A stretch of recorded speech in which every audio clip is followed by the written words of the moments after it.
안녕하세요. 저는 30대 초반의 남자입니다. 지금부터 들려드릴 이야기는 어떻게 보면 많은 분들에게 손가락질을 받을 수도 있지만 제가 생각하기에는 나라, 바다의 문화가 다르기에 무조건적인 잘못된 만남은 아니라고 생각합니다. 단도직입적으로 말씀드리면 저는 제 사촌 누나를 이 세상 누구보다도 많이 사랑합니다. 단순히 어린 마음으로 순간의 감정으로 쉽게 빠져든 게 아니라 제 목숨을 바칠 수 있을 만큼 사랑하고 있죠. 참 아이러니합니다. 어떤 나라는 사촌 간의 결혼이 가능한 곳도 있는데 우리나라에서는 이런 만남과 결혼이 결코 일어날 수 없는 일이라고 하니 말이죠. 그렇다고 처음부터 무턱대고 사촌 누나와 사랑에 빠져버린 건 절대로 아니었습니다. 정말 세상에서 일어나는 많은 사연들을 보면서 어떻게 저런 일이 있을까 싶었지만 그런 말도 안 되는 일이 저에게도 결국 일어나고 말았던 거죠. 부디 제 사연을 읽어주시면서 무조건적인 잘못된 만남이라고 지적하기보다는 보다 나은 방법을 알려주시거나 부디 긍정적인 시선으로 바라봐 주셨으면 좋겠습니다. 왜냐하면 굳이 저를 질타하지 않으셔도 저는 충분히 많이 힘들기 때문입니다. 저는 어릴 때부터 외가댁 식구들은 자주 만나지는 않았지만 친가댁에 있는 둘째 고모네와는 유독 가까웠고 사촌들 간의 우애가 깊었습니다. 둘째 고모가 저희 아버지와 어릴 때부터 너무 잘 지내왔기에 그런 환경이 조성되었던 거죠. 아무튼 둘째 고모네는 고모부께서 외국에서 사업을 크게 하셨기에 형편이 아주 좋았습니다. 그래서 여름 휴가나 겨울 휴가 때 항상 저희 집으로 딸들을 데리고 오시곤 했었죠. 그것도 잠깐 와서 며칠 정도를 지내고 가는 수준이 아니었고 한번 내려오면 방학 기간이 끝날 때까지 오랜 시간을 머물고는 했었습니다. 그때는 그런 방문이 좋기도 하면서도 정말 싫기도 했었습니다. 어린 나이에 혼자 놀지 않아서 좋기는 했지만 TV를 보려고 할 때면 박터지게 싸우고 그랬기 때문이죠. 심지어 저는 외동 아들이어서 혼자였는데 고모네 딸은 3명이었습니다. 첫째 누나는 저보다 2살이 많았고 나머지 동생 둘은 저와 동갑과 2살 아래였었죠. 그래서 같이 친하게 잘 놀다가도 막상 싸우기만 하면 저 혼자 3명에게 둘러싸여서 엄청 울었던 기억이 나네요. 그리고 첫째 누나가 저보다 나이도 많았었고 그때 당시에는 누나가 저보다 키도 컸고 힘도 강했기 때문에 저는 말 한마디 대꾸도 할 수가 없었고 억울한 감정이 많이 들었습니다. 어떻게 보면 집주인이 손님한테 안방을 빼앗겨 버린 그런 기분이었던 것 같네요. 아무튼 그렇게 몇 년 동안을 고모네 식구들한테 당하다 보니 저는 너무 짜증이 났었습니다. 학교를 다닐 때는 충분한 시간이 주어지지 않아서 실컷 놀지 못하다가 방학에 실컷 놀려고 하면 고모네가 와서 사촌들에게 제 놀이수단을 모든 걸 빼앗겼기 때문이었죠. 지금 생각해보면 그때는 제가 사촌 누나보다 키가 커지고 힘이 강해지면 꼭 복수하리라고 이를 갈았던 것 같습니다. 그만큼 사촌 누나에 대한 증오와 분노심이 컸었던 거죠. 그런데 결국에는 제 바람과 달리 그런 복수는 이루어질 수가 없었습니다. 왜냐하면 그렇게 친하게 지내던 고모네는 고모부와의 상의 끝에 미국으로 이민을 가기로 했기 때문이었죠. 그렇게 저는 나름대로 평화를 쟁취하게 되었고 나이가 들어갈수록 그런 기억들은 희미해져 갔습니다. 물론 몇 년 동안 친남매들처럼 아주 가깝게 지냈었기 때문에 한 번씩은 연락을 주고받고는 했었죠. 하지만 고모네 첫째 딸인 사촌 누나와는 단 한 통의 연락도 주고받지 않았습니다. 왜냐하면 어릴 때 증오심이 쉽게 가시지 않아서 그랬던 건 아니었고 사촌 누나는 이민을 가서도 혼자서 어린 나이에 독립을 하게 되었고 자취를 했었다고 하더라고요. 그래서 굳이 따로 사촌 누나에게 연락하고 싶은 생각도 없었기에 자연스럽게 연락을 주고받지 않았던 거죠.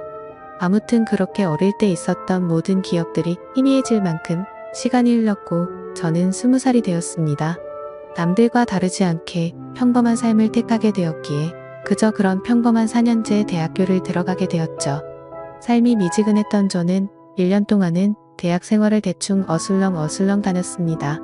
그러고서 빠르지도 느리지도 않게 곧바로 군대를 다녀왔습니다. 군대에서 지내다 보니 제 인생에 대한 회의감이 절실하게 느껴졌고 저는 곧바로 편입을 위해 재수를 하게 되었죠. 다른 사람들은 저녁 이후에 대부분 군대에서 보낸 시간을 보상받는다는 명목하에 사람들끼리 어울려서 술을 마시고 흥청망청 놀 시간에 저는 그러지 않았습니다. 저는 정말 1년이란 시간 동안 정신이 나간 사람처럼 공부를 했습니다.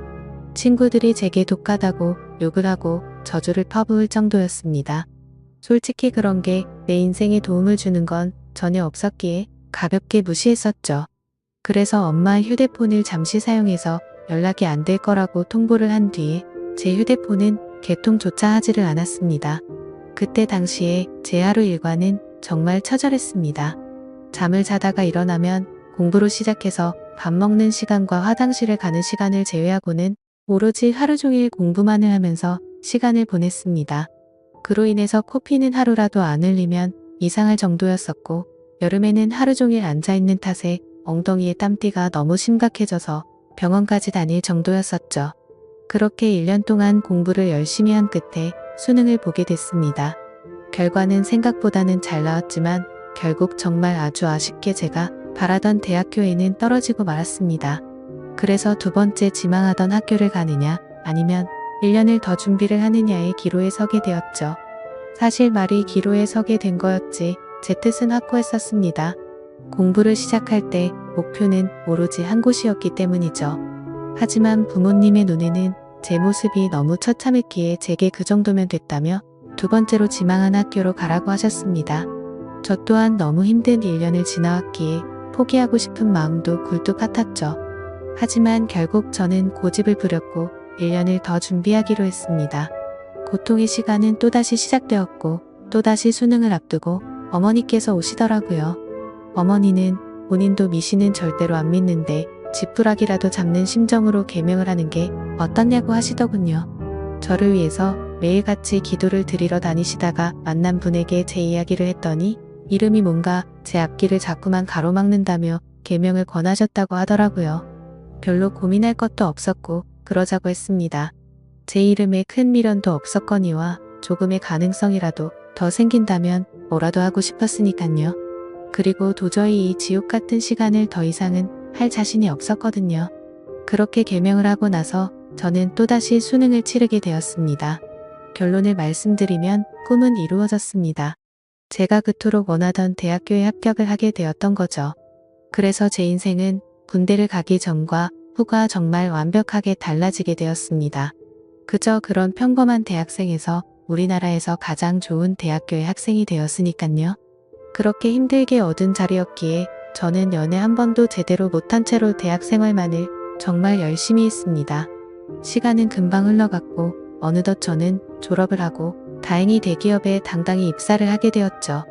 처음 회사를 입사하고는 모든 게 낯설었고 힘든 시간의 나날들이 이어지더군요. 하지만 이곳 직장도 사람들이 사는 곳이라 그런지 점차 익숙해져갖고 사내 커플이 있었는데 그 커플을 보고 있으니 저도 모르게 외로운 마음도 들기 시작하더라고요. 제가 학창시절에 엄청나게 인기가 있는 스타일은 아니었지만 적어도 여자친구가 없는 기간이 1개월도 넘기지 않을 만큼 항상 여자친구가 있었거든요. 대부분은 오랜 시간 동안 만남을 가졌기에 많은 여자들을 만난 건 아니었죠. 아무튼 이제는 열심히 이루고자 하는 바도 일단은 어느 정도 이뤄낸 것 같은 마음이 들기 시작했고 다른 사람들처럼 친구들도 만나고 회식도 하고 평범한 나날을 보내고 있었습니다.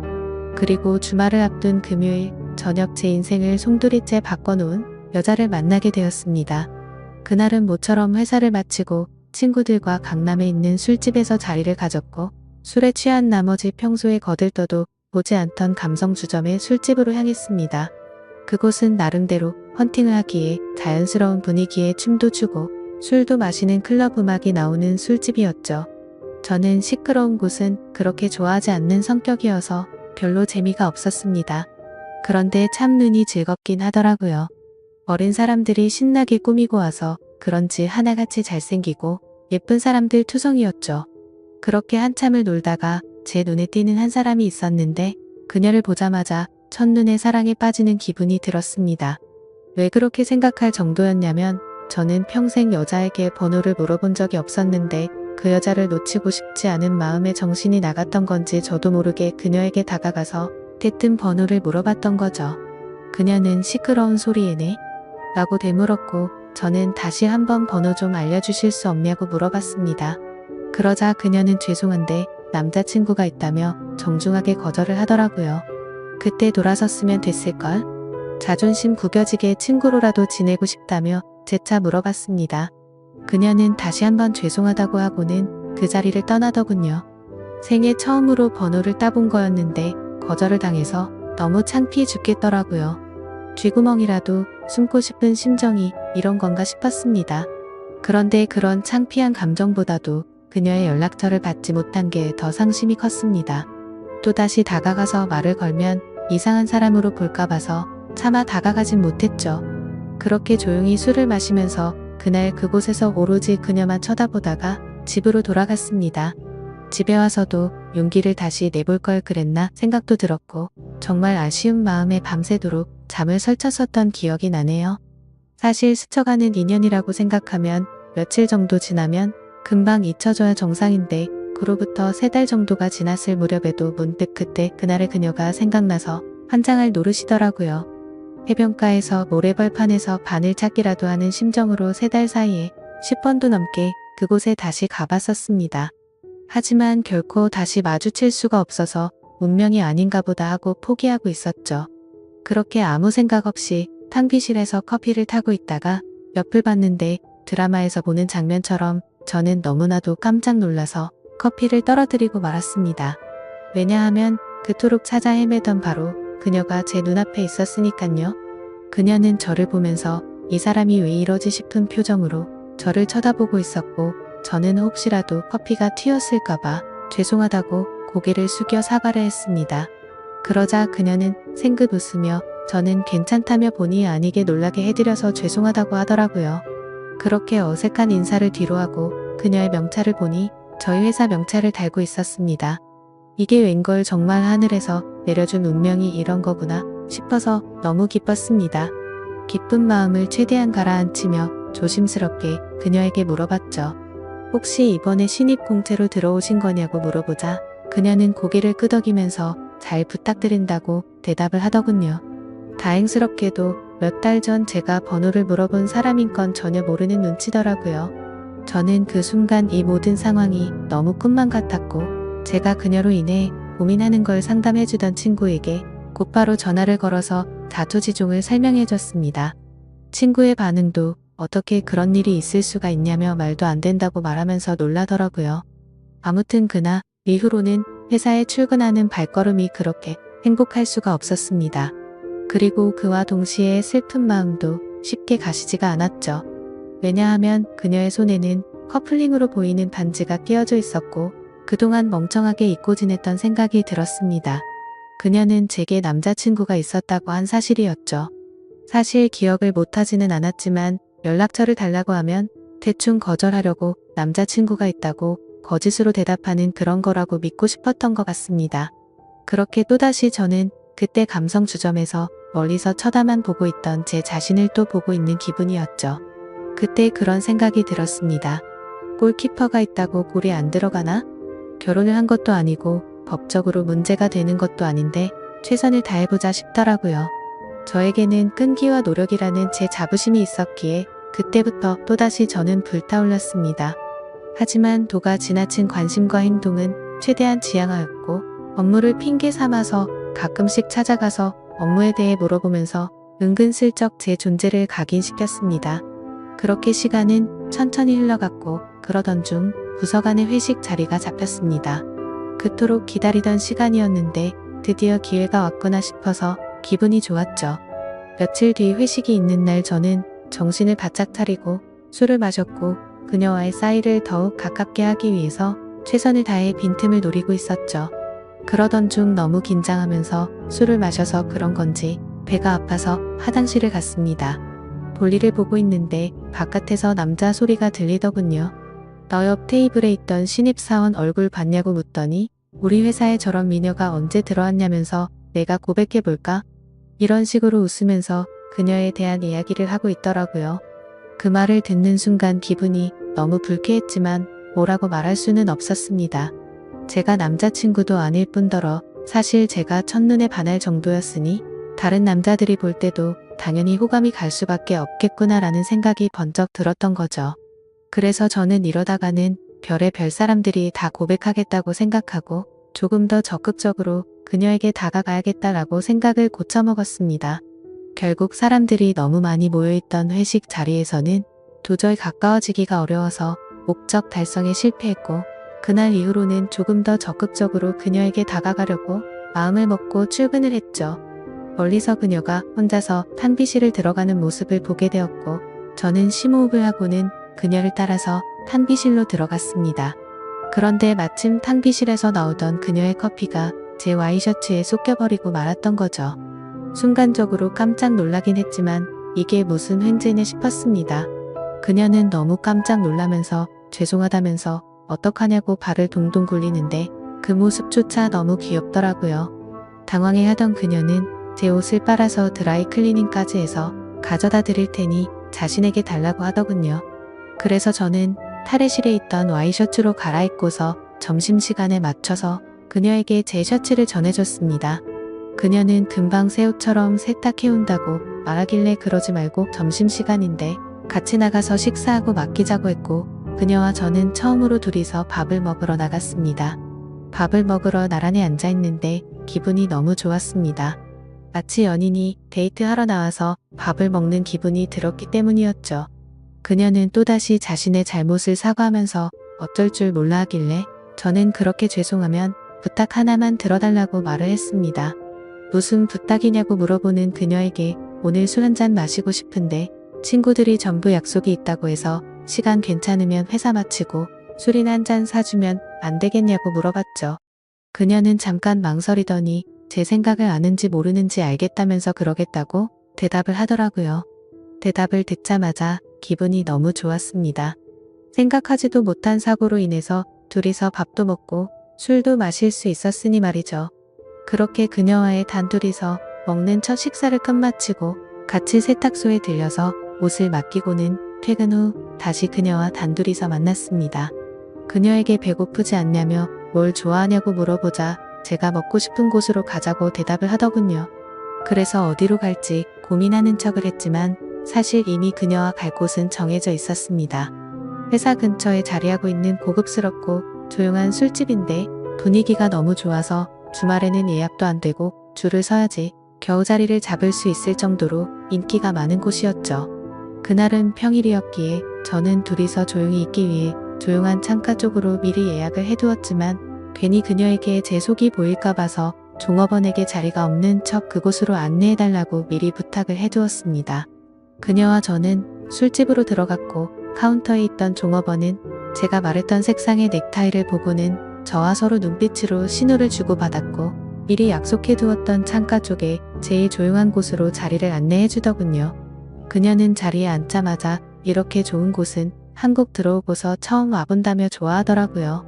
그 말을 듣고 한국에서 지낸 게 아니냐고 물어보자 이민을 가서 학창시절을 다 미국에서 보냈다고 대답을 했고 이 회사에 입사를 하기 위해서 몇 달 전에 한국으로 들어온 거라고 말하더군요. 그래서 굳이 왜 미국에서 회사를 다니지 않고 우리나라로 들어온 거냐고 물어보자 오랫동안 미국 생활을 했는데 본인은 우리나라에서 살고 싶었다고 하더라고요. 그렇게 저는 두근거리는 마음을 최대한 드러내지 않으면서 자연스러운 대화를 이어갔고 술이 점점 취해가게 되자 그녀와 저는 서로가 농담도 주고 받을 정도로 점점 가까워지고 있었습니다. 그러다가 저는 술 기운을 빌려서 그녀에게 적극적인 자세로 물어봤죠. 손에 낀 반지는 커플링인 것 같은데 한국에 들어온 지 얼마 안 됐을 텐데 남자친구는 한국에 있는 건지 미국에 있는 건지 물어봤습니다. 그녀는 손가락에 있는 반지를 만지더니 웃으면서 대답했습니다. 이거 미국에서 저희 아버지가 선물해 준 거라고 하더라고요. 그러면서 한국 와서 남자들이 너무 많이 말을 걸어서 귀찮은 마음에 이 손가락에 끼고 있었던 거라고 대답하더군요. 그 순간 천국에 있으면 이런 기분인 건가 싶으면서 구름에 앉은 것처럼 기분이 좋았습니다. 그동안 가장 마음에 걸렸던 게 그녀의 남자친구였는데 사실은 남자친구가 없다라고 하는 순간 모든 걱정이 눈 녹듯이 사라지게 된 거죠. 저는 그녀에게 조금 더 다가가고 싶은 마음은 굴뚝 같았지만 아무래도 수많은 남자들이 이런 모습을 보였을 테니 저는 그러지 않으려고 조심했습니다. 그런 모습이 그녀의 호기심을 자극시켰던 건지 약간은 무뚝뚝하게 행동하는 저에게 그녀는 관심을 갖기 시작했는지 제게도 질문을 하더라고요. 선배님은 여자친구 혹시 있으세요? 라고 물어봐서 저는 없다고 대답을 했죠. 그러자 그녀는 그러시구나 대답을 하는데 약간은 입꼬리가 올라가는 모습을 보았습니다. 뭔가 순간적으로 그녀도 내게 관심이 있을 수도 있겠구나 싶더라고요. 그때부터 들뜬 기분으로 소주 대신 위스키도 괜찮냐고 그녀에게 물어봤고 곧바로 위스키를 마시기 시작했습니다. 제 인생에서 제 돈 주고 마시는 가장 비싼 위스키여서 그런지 술이 정말 술술 넘어오는데 취기도 엄청 빨리 올라오더라고요. 그래서 저도 모르게 그동안 있었던 모든 일들에 대해서 그녀에게 모두 밝히고 말았습니다. 몇 달 전 우연히 만나서 첫눈에 반하게 되었다는 사실부터 시작해서 너무 성급하게 말을 걸었던 게 후회돼서 몇 달 동안 그곳에 찾아간 것도 이야기했고 회사에서 처음 만난 순간부터 너무 꿈만 같아서 오늘 이렇게 술을 마시러 오는 순간까지 이 모든 것들이 기적인 것만 같고 행복하다고 제 진심을 담아서 고백했습니다. 혹시라도 무슨 스토커처럼 생각하지는 않을까 걱정을 하고 있었는데 그녀는 제 진심을 알아준 건지 조용히 제 눈을 바라보면서 손을 꼭 잡아주더라고요. 그렇게 그녀와 저는 서로의 마음을 확인한 뒤로 연애를 시작하게 되었습니다. 회사에서는 평범한 직장 동료처럼 남들은 모르게 사내 연애를 했고 퇴근을 하면 세상 어느 커플도 부럽지 않은 행복한 커플로 지내고 있었죠. 그녀와 저는 만남을 이어간 지 6개월이라는 시간이 눈 깜짝할 사이에 훌쩍 지나가 버렸는데 날이 갈수록 저희 둘의 사랑은 점점 커져갔고 더 늦기 전에 가정을 이루자고 이야기가 오고 가고 있었을 때였습니다.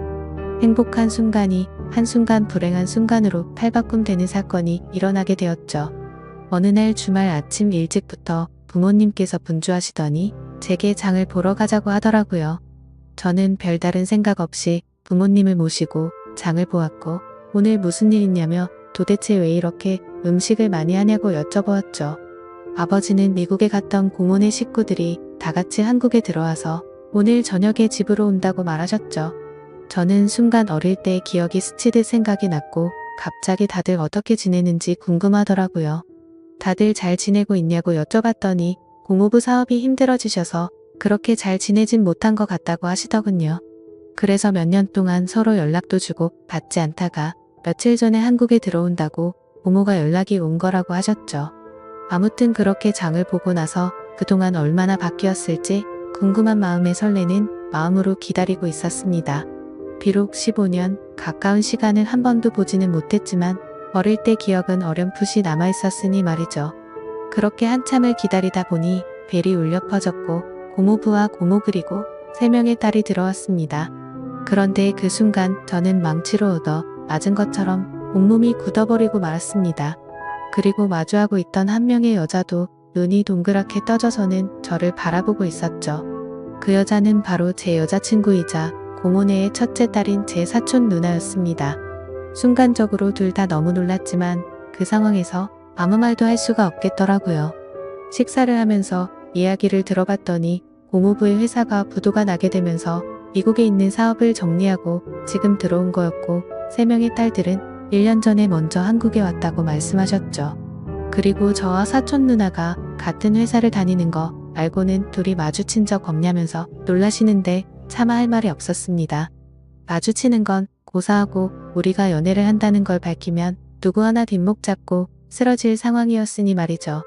그렇게 악몽 같은 시간이 지나가고 여자친구와 저는 주말 내내 서로에게 연락을 하지 못했습니다. 그리고 월요일에 출근을 했더니 여자친구는 병가를 내고 회사에도 나오지 않았더군요. 그래서 이대로 피해서는 도저히 안 되겠다 싶었고 저는 조퇴를 하고 여자친구가 혼자서 지내고 있는 집으로 찾아갔습니다. 비밀번호를 바꾼 게 아닐까 생각하면서 눌러봤더니 바꾸지는 않았더군요. 신발장을 보니 다른 사람은 역시나 없는 것 같았습니다. 고모부와 고모는 주말 동안 여자친구 집에 있다가 월요일 아침 일찍 두 딸이 지내고 있는 부산으로 내려간다고 했기에 여기에 안 계실 거란 걸 알고 있었죠. 천천히 문을 열고 들어서는데 암막 커튼으로 인해서 집안이 온통 깜깜했습니다. 저는 그 어둠에 대고 조용히 괜찮냐고 말을 꺼냈더니 그 순간 여자친구는 펑펑 울기 시작했습니다. 그런 모습을 보니까 저도 눈물이 나기 시작했고 서로가 끌어안고 한참을 울었습니다. 진지하게 서로가 앞으로 어떻게 할지에 대해서 말도 나누었습니다. 우리가 이렇게 만나는 게 맞는 걸까 아닐까 서로가 각자 한참을 생각해 보았지만 도저히 답이 나오지 않더군요. 저도 그렇고 여자친구도 지금 벌어진 이 상황이 너무 황당하고 하늘이 원망스러웠습니다. 사촌 간의 만남이 지구상에 있는 모든 사람에게 절대 안 된다란 정답이 정해져 있다면 군말 없이 따랐을 텐데 이런 경우에는 나라마다 다른데 이걸 어떻게 해야 하는 건지 너무 혼란스럽습니다. 결국 저와 여자친구도 도저히 해답을 찾을 수가 없었고 서로가 시간을 갖고 생각해보자고 한 지가 2주가 지났는데 차마 답이 나오지가 않네요. 지금은 서로 회사에서 마주쳐도 아무 말도 못하고 있는 상황이고요. 가슴이 터져버릴 만큼 답답한데 어떻게 하는 게 맞는 걸까요? 솔직히 저는 그녀를 너무 많이 사랑하고 제 목숨도 바칠 수 있기 때문에 부모님께는 너무 죄송스럽지만 여자친구와 저와의 사이를 모두에게 비밀로 하고 아무도 모르는 다른 나라로 이민을 가서 행복하게 살고 싶습니다. 만약 여러분들에게 벌어진 상황이라면 어떻게 하실 것 같으신가요? 많은 분들의 의견을 들어보고 싶습니다. 감사합니다.